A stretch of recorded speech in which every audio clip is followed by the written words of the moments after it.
At 3:17 in the morning, the screens over Kyiv were no longer showing one attack. They were showing arithmetic turning into violence. Tracks were stacking from multiple directions. Drones. Cruise missiles. Ballistic arcs. Then one more problem entered the picture above the rest, reports that an Oreshnik-class strike had been folded into the raid near the capital. Not a separate event. Not a headline weapon floating above the battle. Part of the same equation. And that is the first thing to understand about Russia's massive May 2026 attack on Kyiv. This was not a single terrifying missile versus a single heroic defense. It was a saturation test. A night designed to ask one brutal question: when 600 drones and 90 missiles come in together, with different speeds, different altitudes, different approach paths, and different purposes, what does Ukraine save first when it cannot save everything? Because that is what modern air defense becomes under pressure. Not a perfect shield. A forced hierarchy. By the time the first wave was deep enough to matter, that hierarchy was already being written in seconds. Kyiv was the main target, but not the only one. Ukrainian officials described one of the heaviest bombardments of the capital since the full-scale war began. Explosions ran for hours. Residential buildings were hit. Schools were damaged. Fires broke out across districts. A shelter entrance at a school was blocked by debris. Cultural sites took damage. The cabinet building and foreign ministry suffered minor damage. A museum tied to the Kornobyle disaster was effectively destroyed. Even if the city stayed standing, the night was already expensive.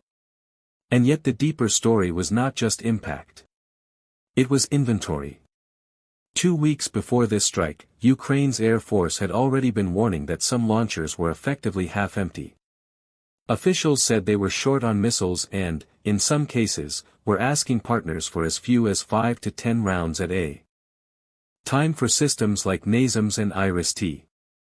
Against long-range drones, Ukraine had improvised impressively with electronic warfare, mobile gun teams, interceptor drones, and other domestic methods. Against missiles, especially the faster and higher-end part of the threat, it remained dependent on foreign-supplied systems and foreign-supplied reloads. So when the raid began, the battle was never going to be judged only by how many targets were destroyed. It would be judged by what each interception cost, what each leak hit, and how much of the defense had to be burned just to make Sunrise survivable. That is why the Oreshnik matters here, even if some of the exact forensic details around its specific point of impact were still being sorted in the immediate aftermath. Russia said it used one. Ukrainian leadership initially said a strike around Bila Tserkva in the Kyiv region involved it. Later, some official channels were more cautious while verification continued. But the operational significance was already clear. Oreshnik is not dangerous because the name sounds exotic. It is dangerous because of what kind of time problem it creates. This is an intermediate-range ballistic missile. Russia has presented it as a hypersonic system, and like other ballistic missiles in that class, it reaches hypersonic speed in flight. Analysts have noted that what makes it especially notable is not some mystical physics trick, but its profile, very high velocity, a ballistic path, and a warhead bus capable of deploying multiple re-entry vehicles. Reuters' review of earlier strike footage suggested a previous Oreshnik warhead may have split into dozens of submunitions. That means one launch can produce a much messier terminal picture than a single neat point target. And in a saturation strike, mess is a weapon. Not because it always destroys more than cheaper missiles or drones. But because it forces the defender to look up, think faster, and spend at the top end of the magazine. That is the part casual viewers miss. Russia did not need the Oreshnik to be the main killer on this night. It needed the entire package to be too broad, too layered, and too costly to answer cleanly. First come the drones. Not because they are harmless. Because they are useful. They pull eyes, radar time, electronic warfare attention, and gun crews.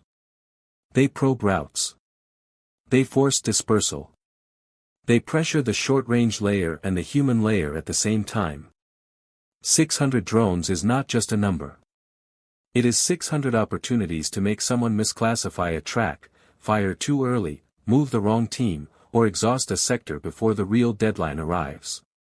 Then come the missiles that exploit the confusion. Cruise missiles matter because they stay lower, hide longer, and arrive from angles that punish gaps in coverage. Ballistic missiles matter because they collapse reaction time. You do not fight both the same way. You do not assign them the same priorities. And you do not get to solve them one at a time. That night, Ukraine reported that from early evening onward it had detected 90 missiles and 600 drones. It later said 549 drones and 55 ballistic and cruise missiles were shot down, suppressed, or intercepted, while another 19 missiles may not have reached their targets. Those numbers sound impressive because they are impressive. But they also hide the real horror. Even after that defensive effort, Ukraine still acknowledged direct missile and drone hits across dozens of locations. That is the midpoint revelation in this battle. The question was never whether Ukraine could fight back. It did. The question was whether it could fight back enough, across enough layers, with enough discipline, while carrying a shrinking stock of expensive interceptors into a raid designed to waste them. At a certain point in an attack like this, the language of victory changes. You stop asking, can all of this be stopped? You start asking, which targets are non-negotiable? Command nodes. Key air defense units. Critical infrastructure. Government continuity. Water supply. Dense residential sectors. Sites whose loss would do more than physical damage. Sites whose destruction would echo strategically, politically, and psychologically. This is where the human anchor matters. Somewhere in Kyiv's defense architecture that night, whether in a battle management cell, an operations room, or a battery fire control chain, someone had to look at that growing raid density and make the least satisfying decision in warfare, not how to kill the most threats, but how to accept the right risks. Do you commit higher-end interceptors now, or hold for the faster tracks still behind them? Do you burn rounds on a suspicious cluster that could be decoys, or save those shots for the ballistic window? Do you protect the obvious urban target, or the military node whose survival keeps the whole defense coherent for the next 2 hours? This is not cinematic in the Hollywood sense. It is colder than that. It is men and women turning uncertainty into a priority list while the city shakes. And Russia understands that. That is why the strike package mattered more than any single weapon inside it. The drones create volume. The cruise missiles create search problems. The ballistic missiles create panic in the clock. The Oreshnik, if present as reported, adds another layer of high-speed compression and psychological force. Not just because of what it can hit, but because of what it tells the defense, you are not merely dealing with a raid. You are dealing with escalation built into the raid. Moscow's own message after the attack reflected that logic. Russian state reporting said the strike used Oreshnik, Iskander, Kinzhal, and Zircon missiles, and claimed military command facilities, air bases, and defense industrial sites were the targets.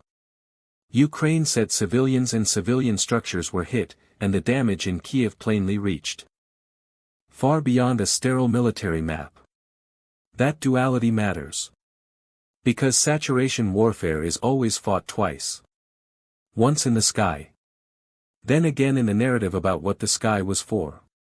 If Russia can say it struck command posts while Ukraine spends scarce air defense rounds over the capital and still suffers visible damage to homes, cultural sites, and infrastructure, then Moscow has already achieved more than kinetic effect. It has imposed a strategic picture: your shield works, but it cannot cover every symbol, every apartment block, every memory, every piece of the state. That is not total battlefield success. But it is strategic pressure. Now look again at the Oreshnik question. There is a temptation to treat it as either a wonder weapon or a gimmick. Both are lazy. Western experts have been skeptical of Russian claims that it is impossible to intercept. Ballistic missiles of this class are not magical, and systems designed for exoatmospheric or high-end ballistic defense exist in theory for exactly this problem. Other analysts have also argued that earlier Oreshnik use may have had a signaling purpose, especially when dummy warheads were reportedly involved in prior strikes. But that does not make it irrelevant. In this specific raid, the Oreshnik's real value may have been as a premium complicator. A weapon that stretches attention upward, broadens the engagement problem, and reminds every planner in Kyiv and every supplier in the West that the threat set is diversifying faster than the reload pipeline. That is the strategic consequence of the night. Not merely that Kyiv was hit. Kyiv has been hit before. Not merely that Ukraine intercepted a large share. Ukraine has done that before too. The consequence is that the cost exchange problem is getting uglier. Russia can keep mixing cheap platforms, medium-cost platforms, decoys, and prestige systems into a single attack architecture. Ukraine can respond with extraordinary skill, but skill does not refill launchers. Discipline does not manufacture missiles overnight. A brilliant defense can still become a thinner defense by dawn. And dawn matters. Because these battles are cumulative. If a battery fires heavily tonight, it may face a harder decision tomorrow. If commanders are forced to protect the capital at all costs, then some other node becomes more vulnerable. If cultural sites and civilian infrastructure are repeatedly damaged even during successful defensive nights, then Russia still shapes civilian morale and political urgency. This is why the numbers from the attack should be read two ways at once. 600 drones and 90 missiles means Russia was willing to spend heavily. 549 drones and 55 missiles neutralized means Ukraine still retained an extraordinary defensive capacity under extreme stress. But 16 direct missile hits and 51 drone hits across dozens of locations means the defense was not solving the whole problem. It was triaging a national emergency in real time. That is not failure. It is the ugly truth of saturation.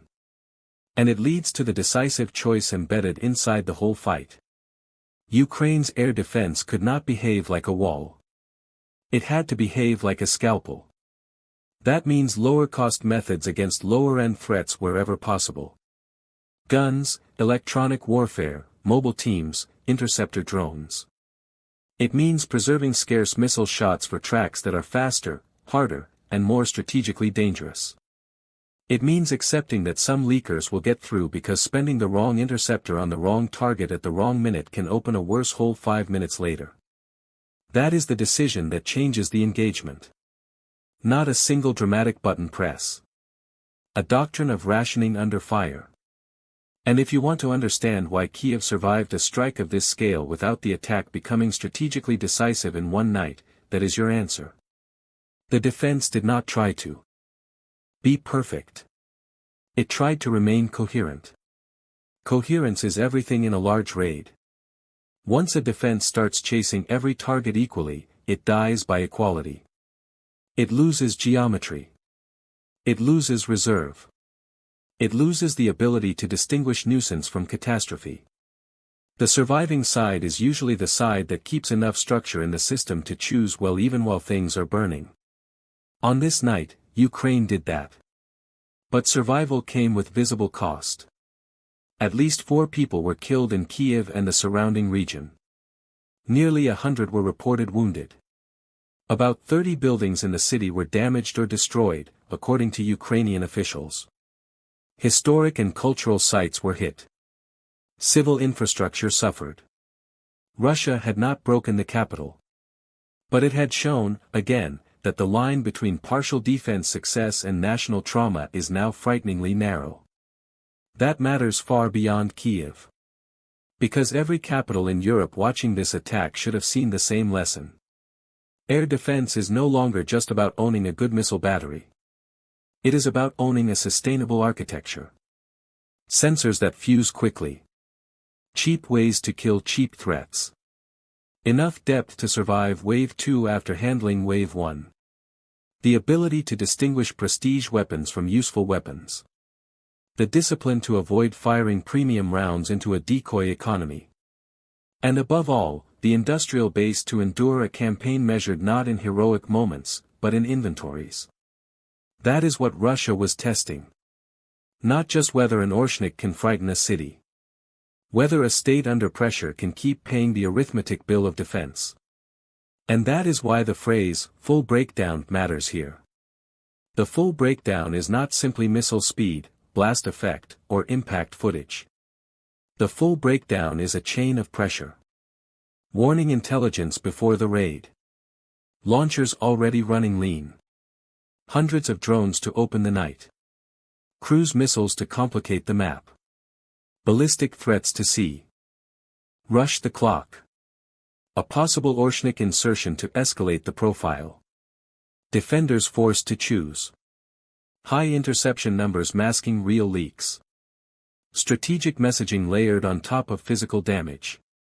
One night. One capital. But a much larger truth. Saturation warfare is not designed to create a clean battlefield verdict in a few hours. It is designed to make defense progressively unaffordable, progressively incomplete, and progressively political. That is why the most important fact from this attack may not be the most dramatic one. Not the hypersonic headline.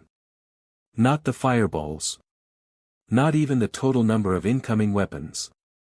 It may be that before the raid, Ukraine was already warning that some of its launchers were half empty. Because that turns the entire night into something more dangerous than a strike. A measurement. How much can still be stopped? How much must be endured? How many more nights like this can the shield afford? Russia's May 2026 attack on Kyiv did not prove that Ukraine's air defenses were collapsing. It proved something colder. Even a capable air defense network can be forced into strategic retreat, one missile, one drone, one reload, one prioritization decision at a time. And in modern war, that is often enough. Because the side that wins the first exchange is not always the side that matters most.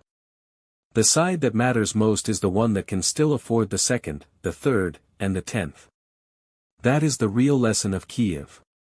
The Oreshnik was part of the fear. The drones were part of the pressure. The missiles were part of the damage. But the true weapon was the arithmetic behind all of them. And arithmetic has no emotion, no rhetoric, and no mercy.